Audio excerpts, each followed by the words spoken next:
Hi, today we're going to have a discussion about photography, and it's between Avraham Nacher, who's a photographer, and myself, Ashley Lazarus.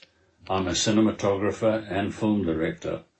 Okay, Avraham, I know you're a passion photographer, but you've worn many hats in your life. Introduce yourself. Just tell us a little bit about yourself. Sure, happy to. So I grew up in America, and my father actually would travel around the world, vacation and whatnot, and he always had his camera with him. Every family event, he'd always have his camera with him. He was like the known photographer around, so he loved taking pictures, and he was a big inspiration for me. I remember after each of his family trips, we'd have a slideshow in the basement, and I could still hear the sound of the click click as we'd move on, and the slide projector. There's a typical sound it makes. Okay, so Dad was an influence, right? Yes, he was the one who taught me about photography. And then what got you into photography? I mean, one thing is Dad, but your interest, what got you into photography? So that's an interesting question. It hasn't been a direct, a straight path so much. I've always enjoyed photography. I've had a camera on hand, but for many years, it wasn't that I saw myself as a photographer. What got me into photography back in a big way was after I moved to Israel, I met up with a mutual friend of ours, Brian Spector, who's also a photographer and cinematographer.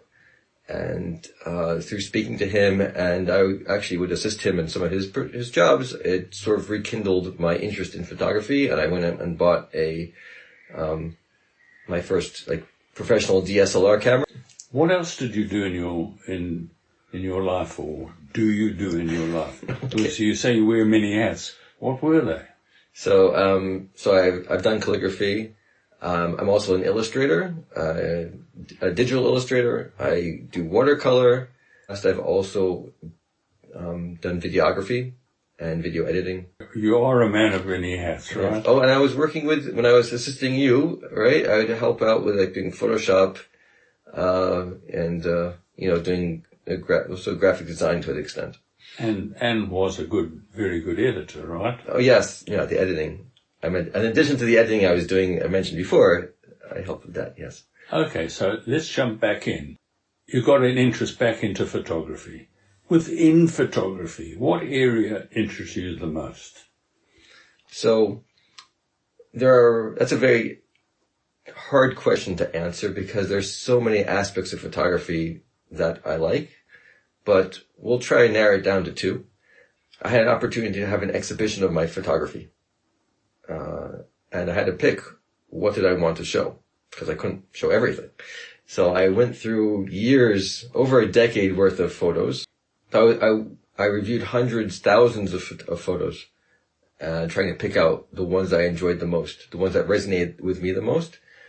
And what came out is that what excites me the most about photography and what I like to do when I take pictures is to see the extraordinary that's in the ordinary. This idea that there's so many, we'll quote unquote, normal things going around in our lives every day, and you don't need to go very far to find amazing pictures. Sometimes it's definitely, I am not going to turn down a trip to, the Antarctic. Okay? But on the other hand, you don't have to go quite so far, and you still have amazing things to see. And part of my photography is to show that to people, to say, look at this picture. Look what I was able to find. And you're able to find this too. Everyone has whether you have a professional grade camera or people have smartphones nowadays, camera photography is very accessible to many people nowadays. And I want to encourage people through my photography to be inspired to be able to look at the world and see what amazing things are right there in front of their eyes. Well, I think that's the most exciting thing is you either see or you stumble upon something and then you see something extraordinary in it. Now, one thing, if it's a static, it's buildings and that you can find extraordinary, it's not moving. But if it's human, or it's a bird, or it's an animal, to capture the extraordinary at that split second. So my question to you is, once you manage to see the extraordinary, How do you capture it in one frame? So, what you're referring to is, I think, officially known as the decisive moment. Trying to capture and distill in one photo, in one shot, the essence of what you're looking at. And that, I have to say, I'll put it like this. I view photography as, there's an element of being mindful, of being aware of your surroundings. You have to also, something I learned from videography is that there are anticipating events. You can sort of anticipate where something is going to happen. You won't know for sure, but at the same time, you can position yourself to maximize your chance that you'll have the composition and what you're looking for. Okay? So that's something that I have, maybe say, trained myself to do, or just by practice, that when I am looking for a photo, trying to see something extraordinary, and something catches my eye, my brain immediately starts to think about, how am I going to capture this picture in a way that's, we'll say, the decisive moment. And it's not something I'm doing cognitively so much, but it's in the back of my head. I think the composition, I think of, we'll say, trajectory, I think of probability of something that's going to happen. And I don't usually take, even though cameras nowadays can shoot in high, constant, 16 frames a second, or almost like a film, right? But I actually don't. I will shoot one or two. I'm very sparing with my photography, which is, maybe a throwback to the film days. So, in fact, what you're saying is that you trained yourself to be in the moment, to be fully aware. And then your instinct takes over, because sometimes you don't have the time. There are photographs that we may discuss a little later where something happens like that, and the photographer's got to be ready, so the photographer's got to be ultra aware and hopefully in the moment. So what you're saying basically is that you've really got to be in the moment. You've got to be fully aware, and also you've got to have technical equipment ready for you. I have to say, personally, it's an amazing experience. When I am like that, it's almost like meditating while you're walking. It's like, it's a very, it's a wonderful state of mind to be in, because, many times we go through life and not really experiencing or seeing what's going on around us at all. And that is by design. People, for the brain to function, there's so much stimulus going around all the time. We rarely are able to properly function if we had to take it all in. So we focus on what we think is important, and we disregard everything else. But when I'm doing photography like this and being, we'll say, like, hyper aware, so then I'm not attaching specific value to one thing more than something else. And everything gets almost like an equal footing to begin with, until something catches my eye, and then I'll sort of like hone in on that and try to capture it. But it's a whole different way of approaching interacting with the world, to see things that you wouldn't necessarily be looking for because you're open to it. How do you equip yourself when you do this walk around? Is it one lens? There's no time sometimes to change lenses. So just describe your technical preparedness. Okay, that's a good question. So, my camera of choice is, I have a Nikon D750, which I love. It's served me very well for many years. And my go-to lens is a 24-70 fixed 2.8 f-stop. What I like about that is it lets me go wide or a little bit closer, and I can quickly adjust based on what's happening in the scene. I do have another lens that is maybe my all-time favorite lens, which is a 70-300 lens, which creates the most amazing bokeh and brings out the subjects in a way that is just eye candy for me. I just love the photos that I get when I'm using that camera. It's a phenomenal lens. The only downside of a lens with such a zoom is that you are much more limited in capturing elements. It does create amazing photos, and some of my favorite ones are with that lens. However, my go-to lens that serves me best in most situations when I'm just trying to capture a on the fly and things is more this 24 to 70 lens.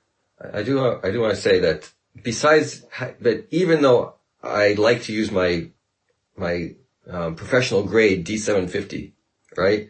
Nonetheless, I think part of my philosophy is that many people with their smartphone can also capture amazing photos. Even though photographers like myself would like to say you need a very professional grade camera that you're spending thousands and thousands of dollars on, don't let it deter the average person, okay? You still can. If you look at pictures with the iPhones or smartphones, there are really amazing pictures you can get with it. Maybe you're not going to get something like the bokeh that this 7300 lens is going to do, but there's still other amazing shots that you can grab if you understand the limitations of what your camera can do, and you can try to focus on things that bring out the best using that camera. You know, it reminds me of an amazing story. There's a very famous photographer out of Canada called Kosh of Ottawa, and he came to South Africa to photograph on a movie called Zulu.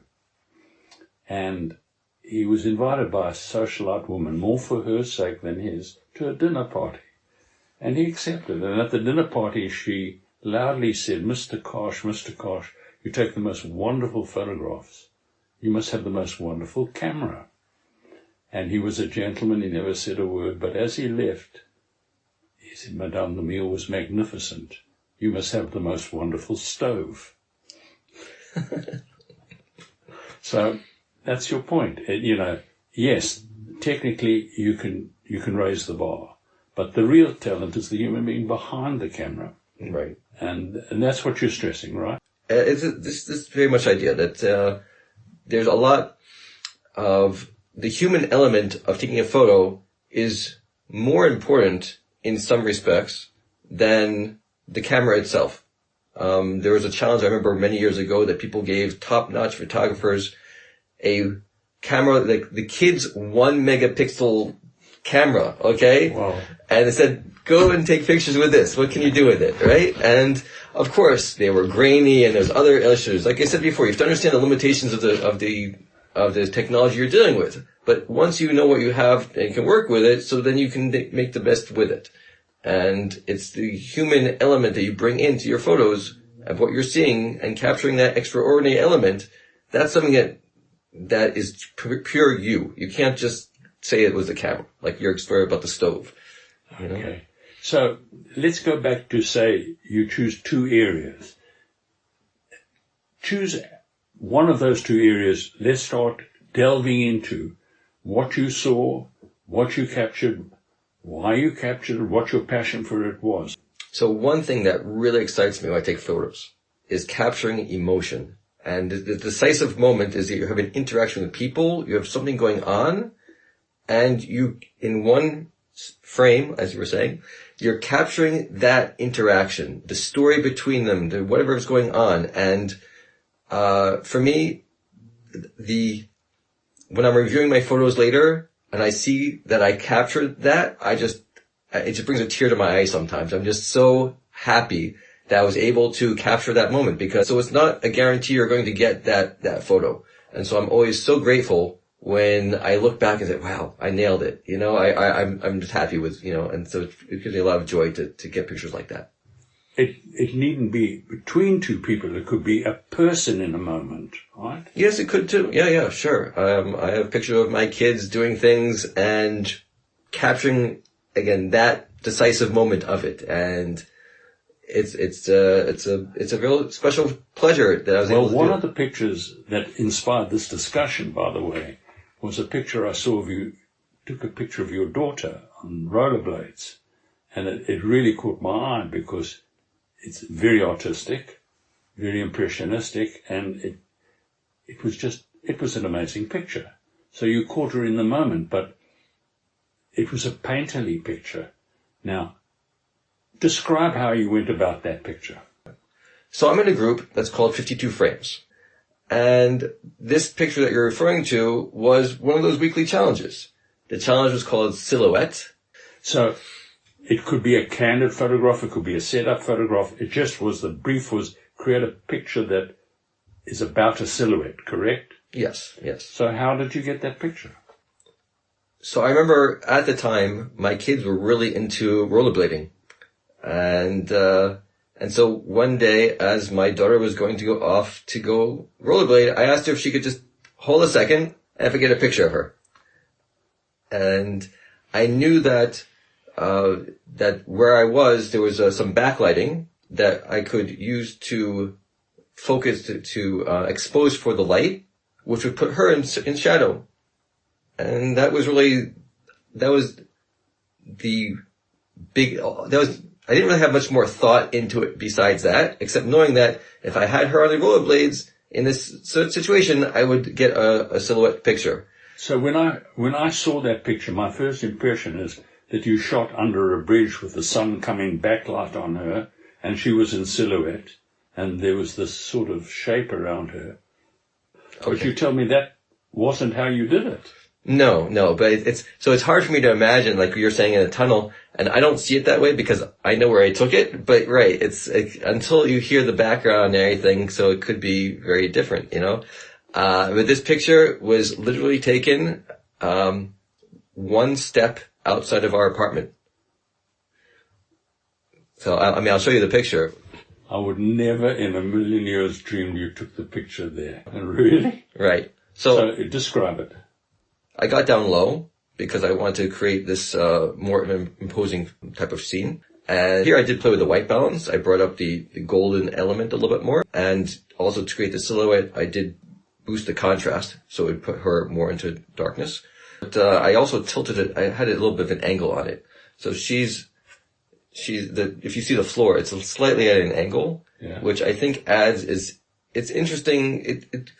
It keeps things a little bit off balance, right? Which I think just adds a little bit to the interest about what's going on in the picture. Because I'm always my favorite shots are the ones that make a person look at it when they're looking at it and think about what's happening.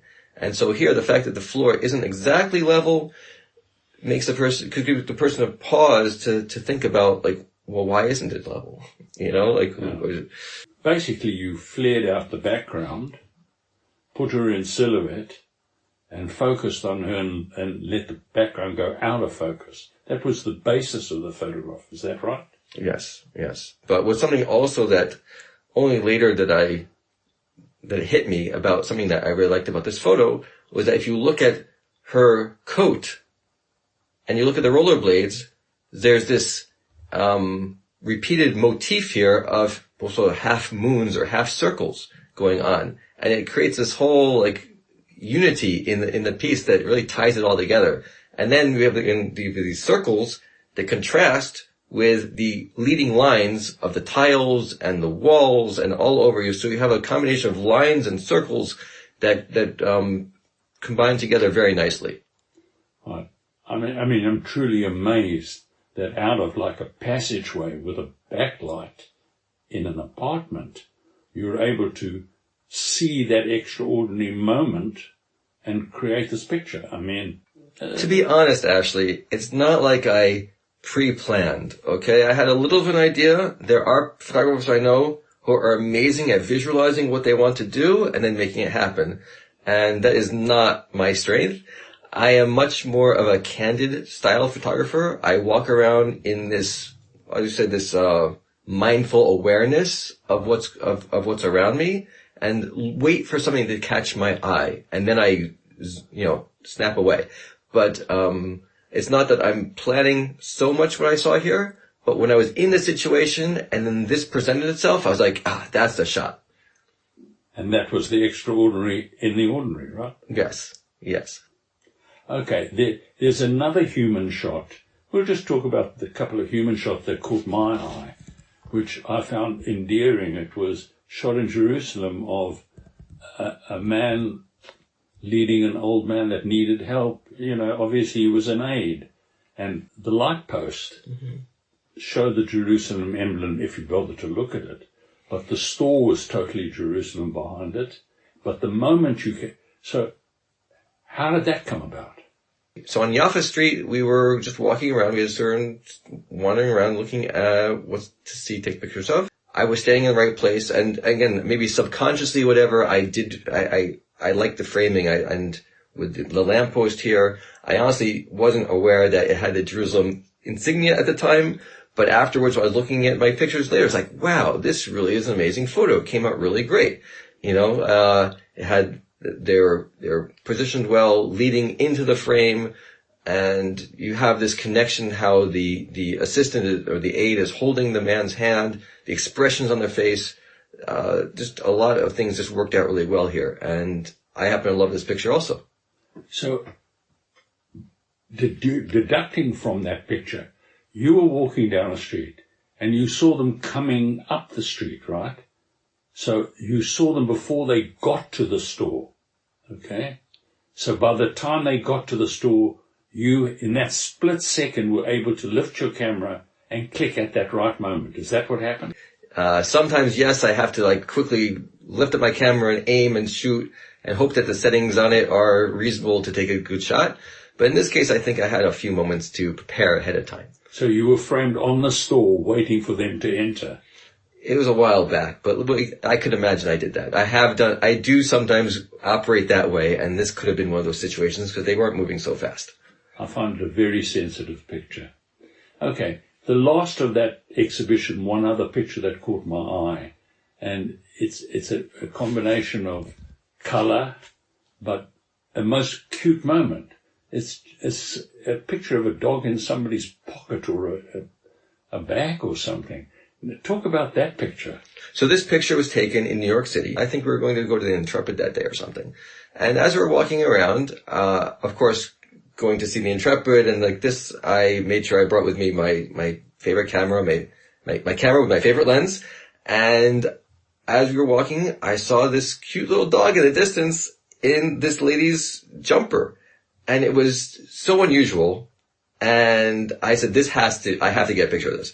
So this was, I snapped a picture. I don't think I snapped more than two, honestly. As I said before, I don't go all out and take many pictures of the same thing.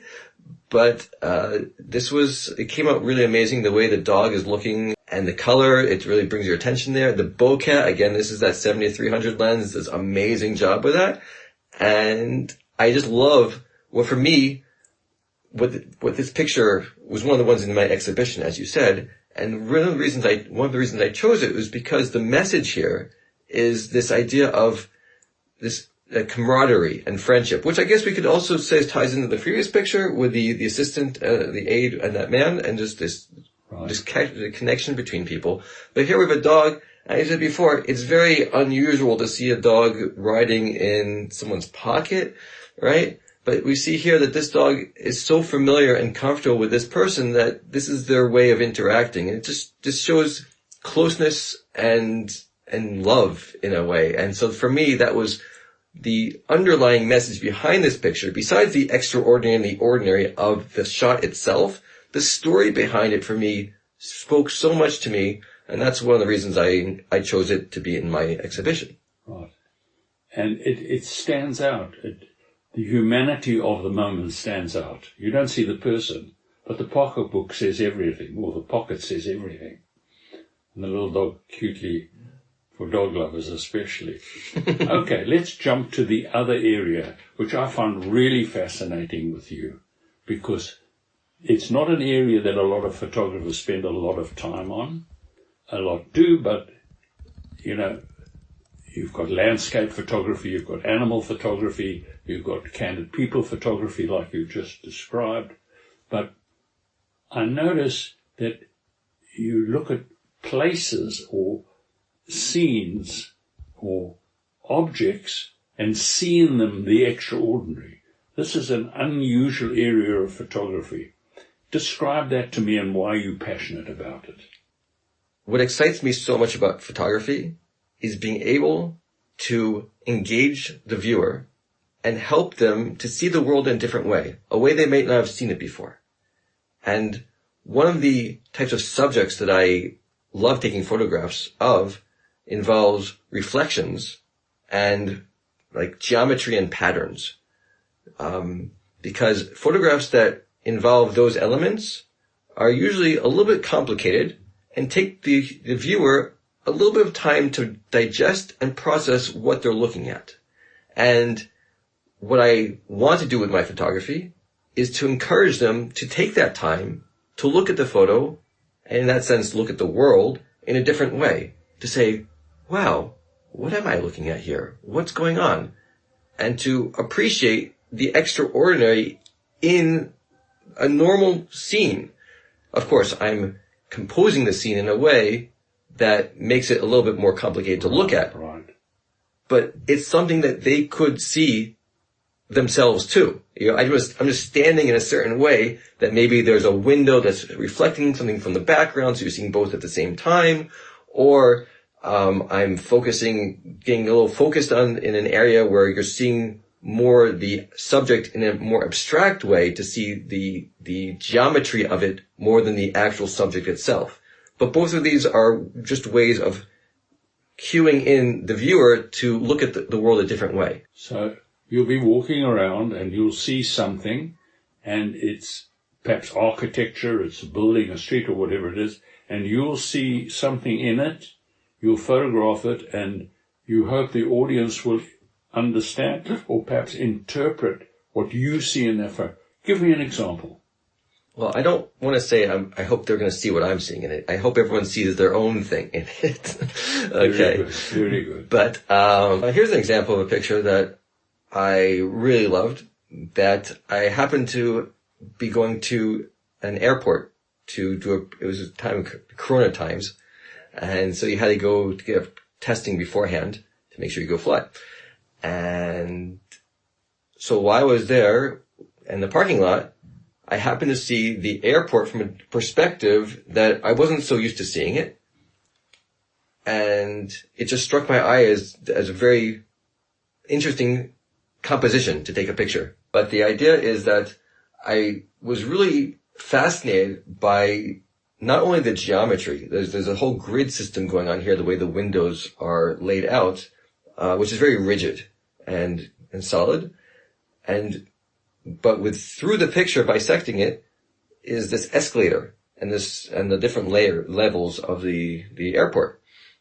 And what I saw in this picture, not necessarily at the time, it just intrigued me and I liked it. And so I took a picture of it. And afterwards I was thinking about what really spoke to me, what was resonating to me about this picture, what was extraordinary about this photo. So besides the unique view of it, it's also the underlying story about, I call this one arriving departures. And it's the story of how people are always on the move, right? And the escalator at an angle is showing this idea that people are changing levels and layers and where they're going. And an airport also is all about people in flux. They are trying to get someplace or come from someplace. People don't stay in airports. So it's about a story almost of life. And if you want to take it even one step even further, the fact that the way that this escalator cuts through the picture is almost like a yin yang symbol. There's like you can see this circular, it's doing a cycle. And so these are all elements for me that just brought out this picture of showing, this made it very special for me. Certainly as a piece of art it strikes you, right? And the complexity in its very simple framing, even though there are not many people in it, you saw flux, you saw people. So for you, with the environment invoked the feeling of those people, even though there weren't many of them there. Yes, definitely. I mean, being that it was Corona time, I don't think there were a lot of people in general at airports, but yeah, it was more of what it symbolized for me, even without having masses of people at an airport doing moving about. Nonetheless, you do see a few people here and there, and it just evokes the meaning behind it for me. So another photo I took, which I think I took when I was with you one day. We were actually going to the Tel Aviv port, and on the way there, we passed by a scene that caught my eye, and I'll show it here. You can see this is a picture I took. And do you have an idea what you're looking at? What is that? So this is actually a wicker chair. It's a what? There's a bamboo backing, and the sunlight is streaming through and casting this pattern on the armrest and the seat itself. So in this picture, I zoomed in to a way that abstracts, that you don't see enough necessarily of the chair to know what you're looking at. But it's very fascinating. The brain always wants to make sense of what they're seeing. And so one of the reasons this photo really resonates with me is because many times in life, we're looking to understand our surroundings and what our life is about. Right. And focusing on the details, we sometimes lose the bigger picture. Like by focusing on the patterns here, which are interesting, you actually will never understand what you're looking at. You have to like pull back to really see the bigger picture. Right. Even in a smaller crop, you're inferring that you can see the bigger picture. I would hope so, but I don't know in this case if a person really, if you know you're looking at a chair, you might be able to figure it out. So in essence, what you're saying is it's to stimulate you and to make you think perhaps you're being deceived by something in one side and you're not seeing the real picture. You're seeing the shadow, you're seeing the reflection, you're seeing whatever it is. But if you look very carefully, what it really is a chair and a back, and it's helping you discern in life that perhaps you're not looking at the right thing. Is that what it is? Yeah. This is an area that is virtually totally artistic area. It's taking your painting and your design and illustration world and putting it into a very intriguing place. Show me another picture. So this photo I actually took very recently. I was, again, walking through Jerusalem with a friend of mine, and we were walking by the Museum of Tolerance. As the sun was setting, using the windows of the entranceway, I was able to get this composite of the inside and the outside of the building together. When I take photos, it's really just what I'm seeing through the camera. I don't do any special effects or anything like that. It's just positioning myself and trying to make a scene that you could see just a different way, right? So what I really loved about this photo was the staircase with the warm golden colors contrasted with the more cooler tones of the city around it. Okay, so there's this balance going on between them. But there's also a story here that for me talks about, it's almost like when you're taking pictures, it's like an autobiography or a self-expression. Like why does this resonate with me? It's because it's almost maybe about me, this photo, in some respect. Because what I see here, I see two staircases. Okay? There's the one in the lower level, and then there's the one, the higher level one that's facing the viewer more directly. And what this picture is telling for me is a progression through life, in a sense. Because wherever we are in life, we are presented with various options and possibilities. And we get there by moving forward. We'll say the staircase is a metaphor for progressing in life. And so after we've risen through one level, we've now reached another plateau.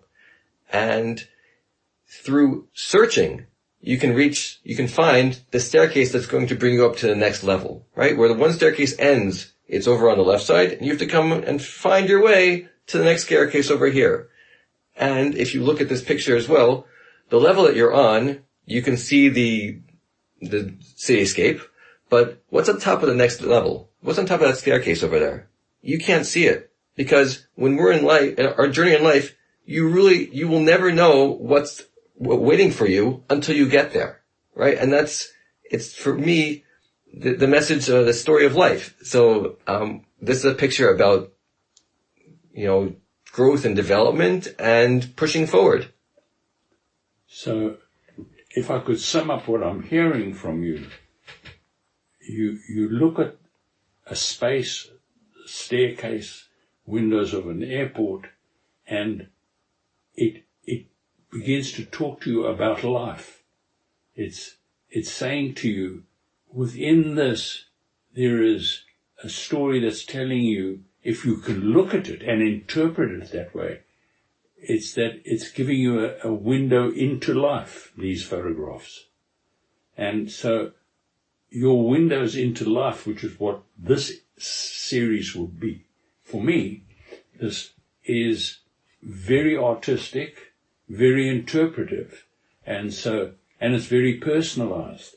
And what's valuable about it it may not be as dramatic as a dog sitting in somebody's pocket, but it has a philosophical challenge to it that if you look at it and you perhaps know who you are as Avraham and you begin to follow that work, you're looking at these little windows into life, and maybe you can find your interpretation in those windows.